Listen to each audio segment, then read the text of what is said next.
পুরুষ মানুষকে কখনো দায়িত্ববোধ শিখাতে হয় না। আর যে পুরুষকে দায়িত্ববোধ শিখাতে হয় সে নামমাত্রই পুরুষ। কারণ সত্যিকারের পুরুষ বরাবরই দায়িত্বশীল। পরিবারের ভাই থেকে শুরু করে বাবা কিংবা প্রেমিক থেকে শুরু করে ঘরের জামাই পর্যন্ত প্রতিটা পুরুষ কোনো না কোনো দায়িত্বের মধ্যে দিয়ে যায়। পুরুষ মানুষের কান্নায় যেমন বেমানান, ঠিক তেমনি পুরুষের দায়িত্বশীলও বেমানান।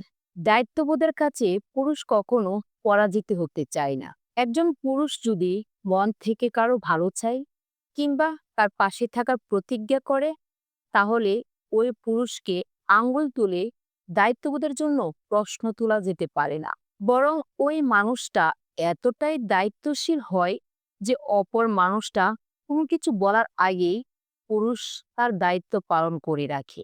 পুরুষের সৌন্দর্য তার অর্থ কিংবা সুদর্শন চেহারায় থাকে না। পুরুষের সৌন্দর্য লুকিয়ে থাকে তার দায়িত্ববোধে কিংবা ব্যস্ততার মধ্যে। সুদর্শন পুরুষ কিংবা টাকাওয়ালা পুরুষকে নারী সহজে ছাড়তে পারে, কিন্তু একজন দায়িত্ববান পুরুষকে নারী কখনো সহজে ছেড়ে আসতে পারে না। পুরুষ মানুষের যেমন কান্না মানায় না, ঠিক তেমনই ভাবে দায়িত্বহীন পুরুষও মানায় না। ছোটবেলা থেকে তাদের মাথায় ঢুকিয়ে দেওয়া হয়, তুমি পুরুষ, যত যাই হোক তোমার উপর অনেক দায়িত্ব। তখন থেকে পুরুষ মানুষ দায়িত্বশীল হয়ে ওঠে।